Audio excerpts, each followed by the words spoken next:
Haleluya, saudara pemirsa yang kasih oleh Tuhan. Kembali kita berjumpa dalam suasana surga. Karena Alkitab berkata, jika firman Tuhan dibukakannya, jika firman Tuhan diucapkannya, itu bukan berita manusia.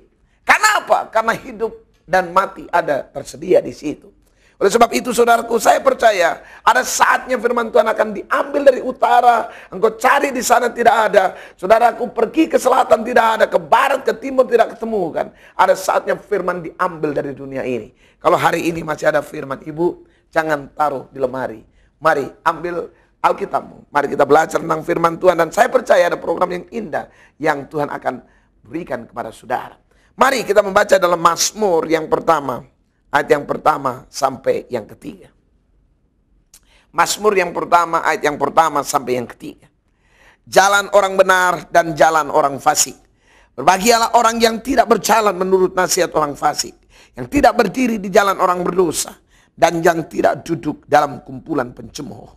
Tetapi yang kesukaannya ialah Taurat Tuhan, dan yang merenungkan Taurat itu siang dan malam. Ya seperti pohon yang ditanam di tepi aliran air, yang menghasilkan buahnya pada musimnya, dan yang tidak layu daunnya. Apa saja yang diperbuatnya berhasil. Haleluya. Saudara yang kekasih dalam Tuhan, ada program yang indah dan saya percaya saudara akan diberkati. Tetapi sebelum saudara mendengarkan pujian, mendengarkan firman Tuhan ini, ada sebuah persembahan pujian. Saya percaya saudara akan diberkati. Mari kita dengarkan. Tuhan Yesus memberkati saudara. Haleluya. Tak pernah kekurangan kata-kata pujian untuk kebaikanmu terhadapku. Tak pernah kehabisan ucapan di mulutku memuji kebaikanmu. Tak pernah kekurangan kata-kata pujian untuk kebaikanmu terhadapku. Tak pernah kehabisan ucapan di mulutku memuji kebaikanmu. Selalu saja ada hal darimu yang membuatku kagum kepadamu. Tak pernah terduga kejutanmu bagiku yang telah kau sediakan ya Tuhanku. Tak pernah kekurangan kata-kata pujian untuk kebaikanmu terhadapku. Tak pernah kehabisan ucapan di mulutku memuji kebaikanmu.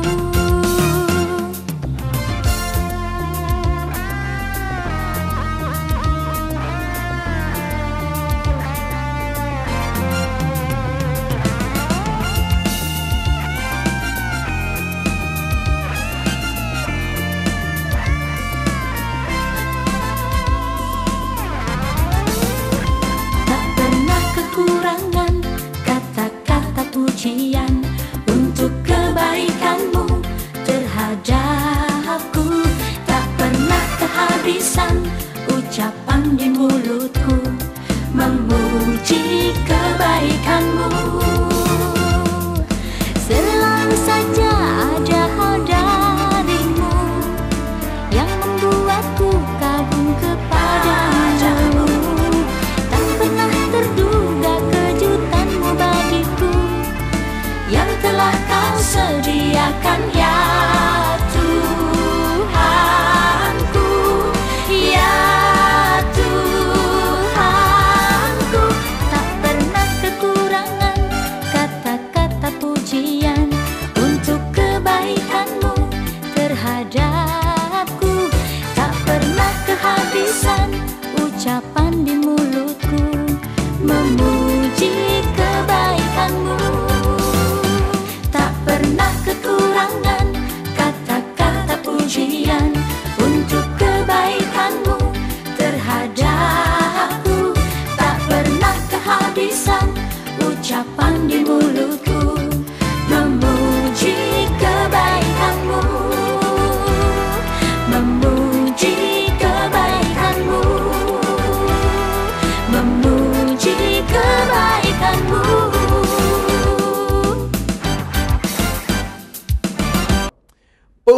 Puji Tuhan, haleluya, glory, hosana maranatha.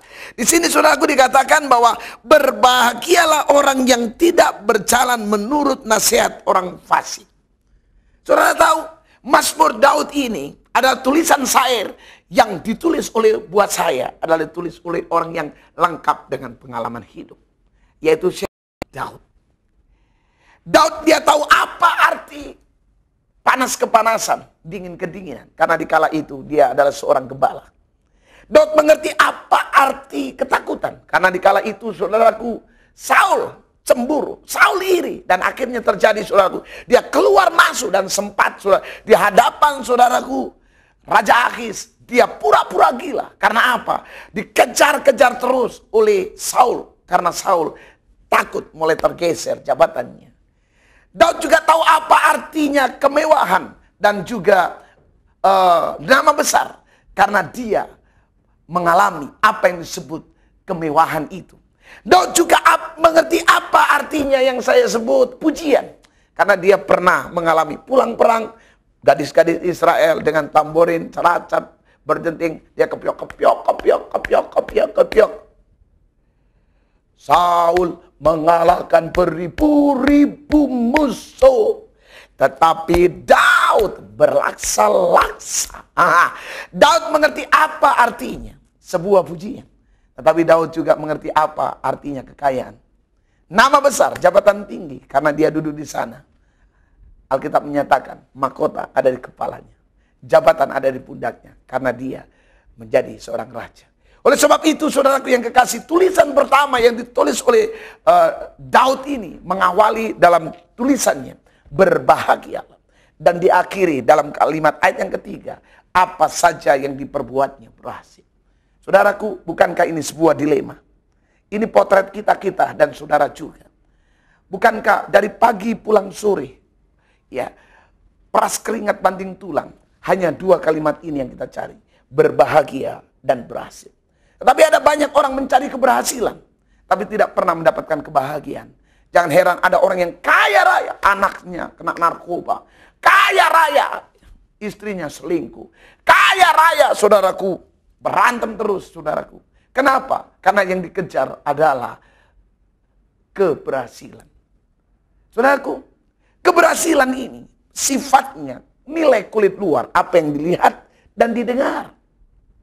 Aduh, si itu siapa? Si Rudi berhasil. Di mana? Di Jakarta. Emangnya kenapa? Rumahnya tinggi bertingkat. Rudi berhasil. Kenapa? Waduh, mobilnya mewah mengkilat katanya. Rudi berhasil. Kenapa? Waduh, istrinya cantik mengikat. Rudi berhasil. Kenapa? Dia kalau bawa duitnya bertumpuk berlipat-lipat. Artinya apa? Keberhasilan itu nilainya apa yang dilihat dan yang didengar. Tetapi saudaraku, berbicara tentang kebahagiaan, hanya kita yang tahu. Boleh saja saudaraku, engkau datang ke gereja, saudaraku, mungkin mengangkat tangan sambil menangis. Kita tidak boleh menyatakan bahwa dia sedih. Kenapa? Berbicara tentang kebahagiaan itu internisasi. Ada banyak orang mungkin ke gereja, saudaraku, dengan senyum, puji Tuhan, haleluya, ketemu pendetanya, puji Tuhan, haleluya, hosana maranatha. Tetapi baru tadi berangkat dari rumah menuju gereja, berantem dengan suaminya. Kebahagiaan tidak menjamin orang bisa dinilai dari luar, dari hanya di dalamnya. Hari ini saya ingin berbicara sesuatu makna, saudaraku, yaitu tentang keluarga. Buat saya membangun rumah tangga beda dengan membangun tangga rumah. Karena apa? Membangun tangga rumah, saudaraku, dibangun dari kayu, itu bisa beberapa minggu. Dibangun dengan semen, bisa beberapa bulan. Itu membangun tangga rumah. Tapi kalau membangun rumah tangga, saudaraku, tidak ada kalimat lulus. Jangan heran, saudaraku, 40 tahun saya tidak bisa jamin dia bisa lulus dari bisa mewujudkan keluarga bahagia. Tidak menjamin saudara rumah tangga 60 tahun berumah tangga, tidak menjamin ibu engkau bisa lulus, tidak menjamin keluargamu bisa bahagia. Tanpa kau kembali ke firman Tuhan. Ingat, pernikahan itu bukan wujud dari engkau yang menciptakan. Mari kita lihat saudaraku yang kekasih dalam Tuhan. Kita membaca dari yaitu Kejadian 2 ayat yang ke-18. Tuhan Allah berfirman, tidak baik kalau manusia itu seorang diri saja. Aku akan menjadikan penolong baginya yang sepadan dengan dia. And the Lord God said, it is not good that man shall be alone. I will make him a helper comparable to him. Saudaraku, ini adalah suatu pembahasan yang luar biasa. Rupanya rumah tangga itu bukan terjadi karena dia sayang saya sayang dia. Terjadilah cinta dan kita pergi ke gereja minta Pak Pendeta tolong tumpang tangan berkati kami. Jadikanlah si Tono dengan si Tini berumah tangga. Bukan itu. Rumah tangga terjadi bukan oleh karena mama bilang, "Nak, mama sudah tua, umur sudah kepala 7, cepat menikah supaya aku bisa gendong cucu." Rumah tangga bukan standar itu. Tapi rumah tangga terjadi, saudaraku, karena Alkitab menyadarkan kita, Tuhan Allah berfirman, tidak baik kalau manusia itu seorang diri. Aku.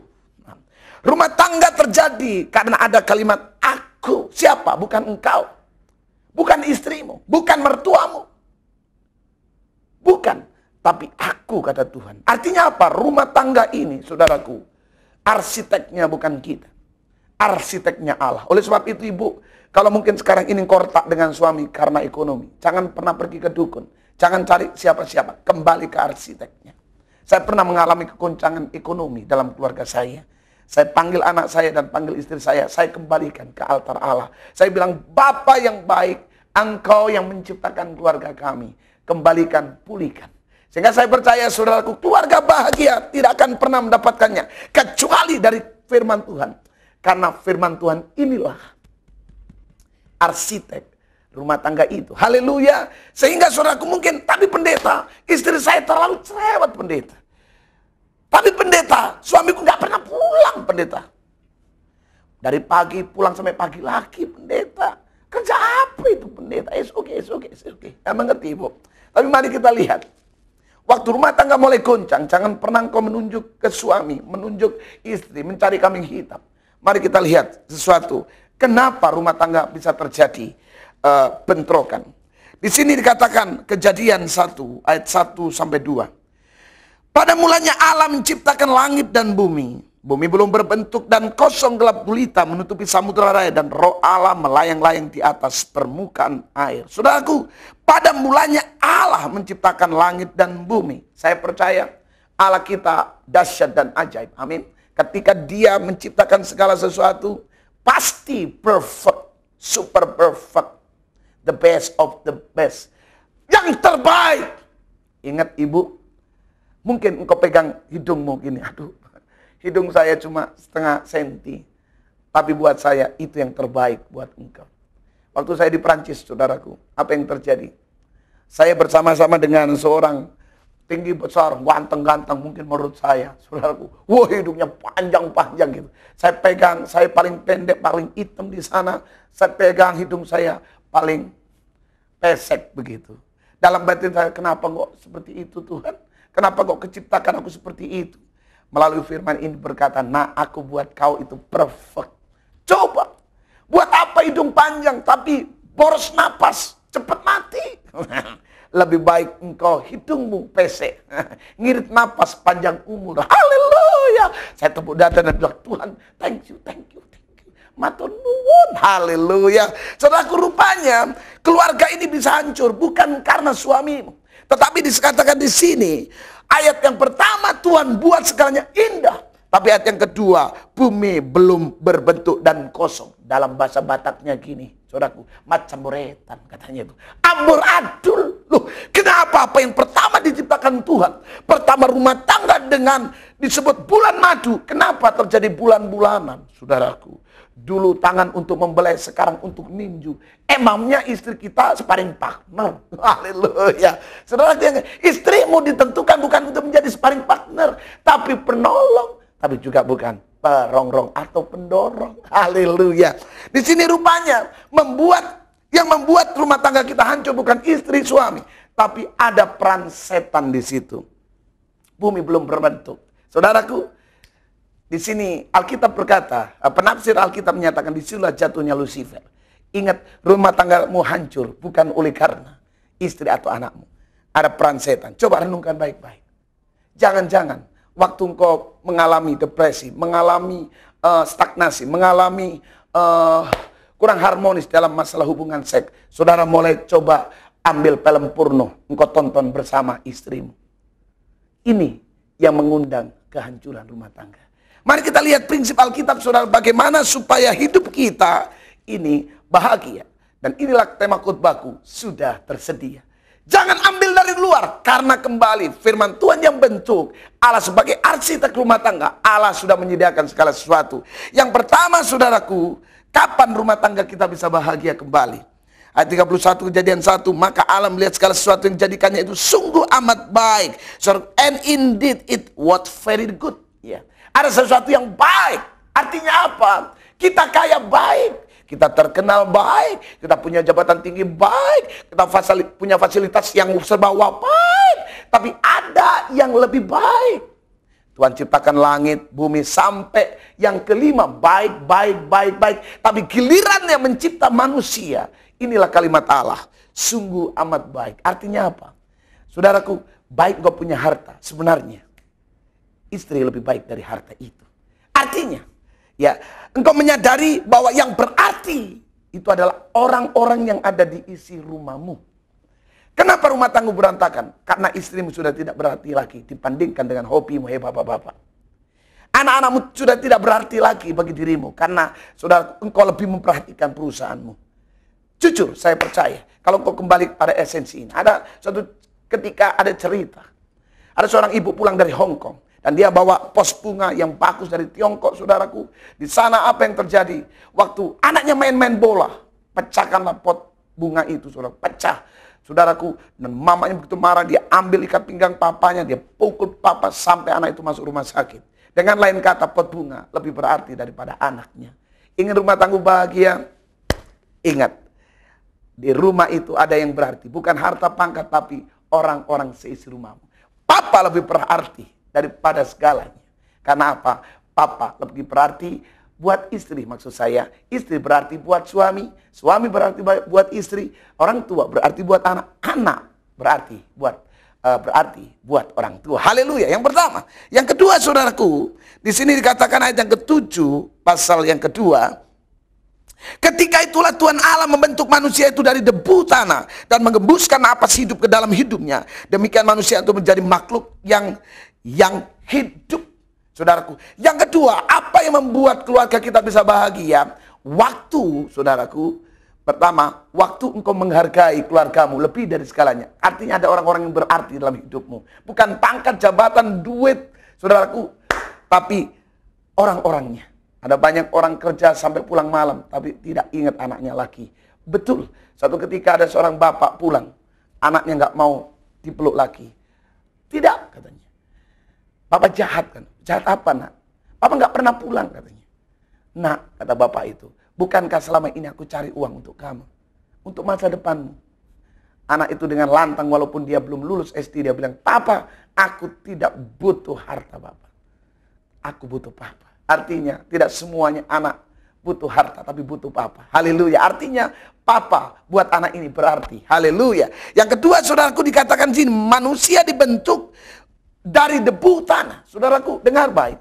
Allah bisa bentuk kita dari emas. Allah bisa terlalu mudah bentuk kita dari emas intan berlian. Tapi persoalannya kenapa? Allah buat kita dari debu tanah liat.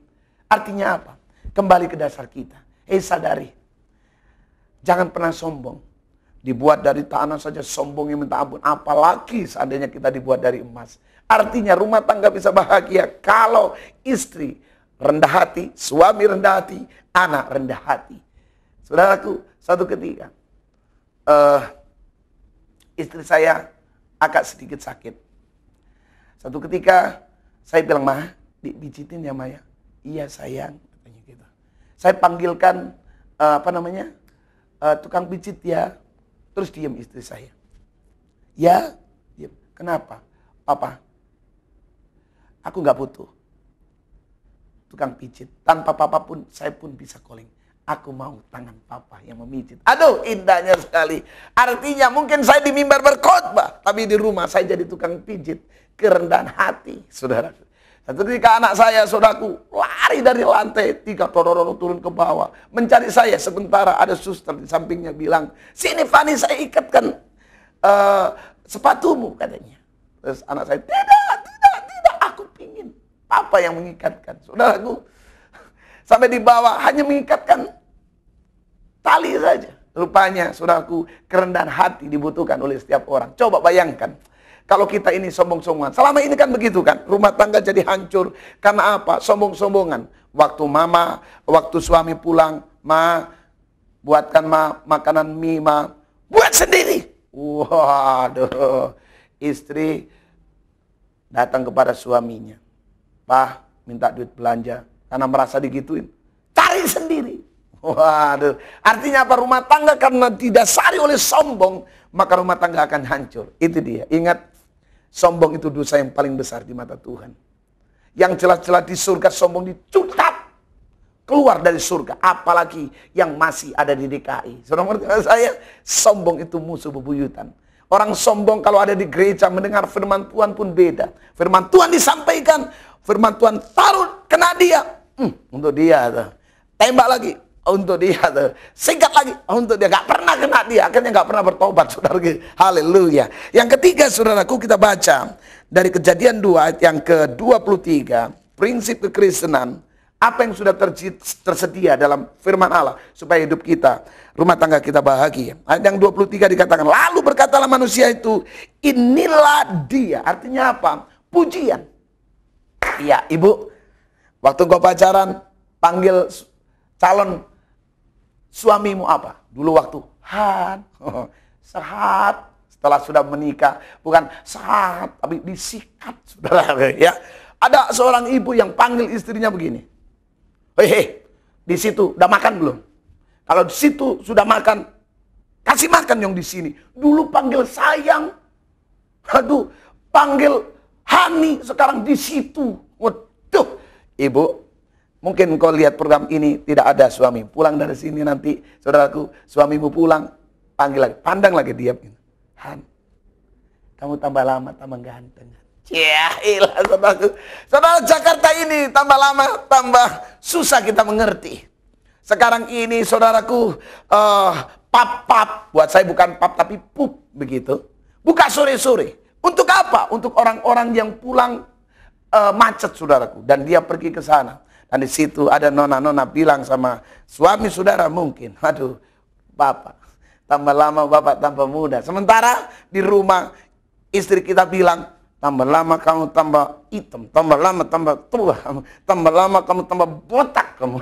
Saudaraku, kenapa? Karena nggak ada pujian lagi. Ingat, puji sebanyak-banyak istrimu supaya tidak dipuji orang lain. Puji sebanyak-banyaknya suamimu supaya suamimu tidak mendengar pujian orang lain. Saudaraku, saya pernah mendengar seorang pejabat kaya, istrinya menikah, kumpul kebo dengan seorang supir. Saya kaget. Kenapa bisa terjadi seperti itu? Rupanya setiap kali istri pejabat itu masuk diantar oleh supirnya. Supirnya berkata, aduh wangi sekali, ini kayaknya mahal ya nyonya. Besok lagi datang dengan model rambut, aduh nyonya, kayak nggak mengerti aja nyonya tambah muda dengan potongan rambut seperti itu. Besok masuk lagi, aduh nyonya betul-betul pas sekali mau nyonya. Kelihatan langsing, tambah cantik. Ayo, kenapa? Kok mesti pujian itu orang lain yang memberikan? Kenapa enggak kita? Amin, saudaraku, suatu ketika kami dalam masa-masa yang proses. Itu ketika anak-anak saya masih kecil-kecil. Yang satu masih netek, yang kedua masih merangkak, yang ketiga saudara masih mulai jalan-jalan. Saudaraku, kami enggak punya pembantu di kala itu.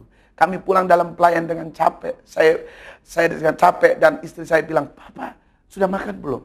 "Belum, sayang." "Saya buatin goreng telur," gitu, saudara. Sambil goreng telur, saudaraku, aduh, luar biasa. Saya peluk dari belakang. Istri saya yang bau segalanya, saudaraku. Saya peluk, saya bilang, "Mama, engkau bukan hanya cantik, tapi engkau segalanya buat saya." Kenapa? Pujian itu yang mengangkat istri saya kembali bangkit dari capeknya setiap hari. Amin. pujian. Banyak pujian anakmu. Jangan pernah engkau sekarang ini menghancurkan. Seringkali kenapa suami tidak betah di rumah? Karena rumah tangga seringkali apa? Yang saya sebut rumah penghakiman. Suami pulang, saudaraku lihat. Pulang jam berapa? Jam berapa ini? Suami pulang, dia bilang gini, kayaknya salah masuk ini rumah. Seperti ruang kehakiman saja. Pulang, jadikan rumah tangga ini surga. Haleluya. Yang keempat, saudaraku. Ya, ayat 24, sebab itu seorang laki-laki akan meninggalkan Exodus, yaitu prinsip apa yang saya sebut saudara, meninggalkan konsepsi orang tua. Hai ibu, engkau pernah manja? Ya jangan pernah dengan suamimu itu manja. Ingat, jangan samakan suamimu dengan papamu. Jangan samakan mamamu dengan istrimu. Hai bapak-bapak, suatu ketika saudaraku ada seorang orang bapak yang bilang, kalau kamu membuat sambal tidak sama seperti mama saya. Kalau mama saya membuat sambal enak. Kamu masak air aja gosong. Jangan samakan. Amin. Istrimu is istrimu. Yang terakhir saudaraku yang kekasih dalam Tuhan. Mari kita lihat ayat yang ke-25. Mereka keduanya telanjang. Artinya keterbukaan, kesatuan. Saudaraku, bukan buka-bukaan. Dalam kesatuan ini ada keterbukaan. Ingat, urusan uang bukan urusan suami saja, tapi urusan istri. Artinya bersatu. Jangan apa-apa mama, jangan apa-apa papa. Urusan genteng bocor, papa. Urusan cari uang, papa. Urusan masak, mama. No. Jadikan rumah tangga ini bukan konsepsi orang lain, tapi konsepsi kita. Saudaraku, mari bersatu. Kalau saya ada keluarga saya datang ke rumah saya. Saudaraku, kalau aku ingin memberikan sesuatu kepada orang tua saya, satu saya ingin memberikan, harus setahu istri saya. Jangan pernah ada orang lain bilang, jangan ngomong suamimu. Ya, bilang sama dia, suamiku segalanya buat saya. Jangan dipisahkan. Suatu ketika saudaraku saya pergi, ada seorang jemaat bilang, mana ibunya? Saya bilang, ibu saya dengan bapak saya. Bukan nyonya Pak Pendeta, saya nggak pernah kerja sama siapa-siapa. Haleluya. Mari saudaraku yang kasih dalam Tuhan, mungkin rumah tanggamu sekarang ini mulai goyang. Kembalikan kepada Tuhan, karena dia arsitek tunggal. Saya berdoa buat saudara, dan saya percaya rahmat, hikmat, dan kemuliaan Allah akan turun atasmu. Bapa surgawi, kamu ucap syukur atas segala sesuatunya. Ada pemirsa yang sekarang ini rumah tangga sudah mulai retak. Mulai mereka tidak tahu apa yang mereka lakukan. Tuhan, engkaulah arsitek rumah tangga. Saya percaya prinsip Alkitab ini telah menyediakan segala sesuatu. Bagaimana mereka membalikan rumah tangga yang hancur. Dalam nama Yesus kami berdoa. Tuhan pulihkan. Amin. Haleluya. Dan sekarang saudaraku yang kasih dalam Tuhan, kalau saudaraku ingin konseling lebih lanjut, ada nomor-nomor telepon yang siap membantu saudara 24 jam. Ada website dan saudara bisa kirim email melalui website kami nanti di akhir dari acara ini. Dan pesan saya, maju terus dalam Tuhan. Sampai berjumpa dalam program yang lain. Tuhan Yesus memberkati saudara. Haleluya. Shalom dari El Shalom. Amin. Saudaraku yang terkasih dalam Tuhan, kalau saudara diberkati melalui program-program ini, kami telah menyediakan bentuk khotbah, VCD atau CD, saudaraku. Dan saya percaya saudaraku, saudara akan diberkati oleh itu. Saudara bisa hubungin melalui sekretariat kami, PNJ Music Center. Dan saya percaya ada hamba-hamba Tuhan yang siap mengirim, baik di Jakarta maupun di luar Jakarta. Tuhan Yesus memberkati saudara. Haleluya.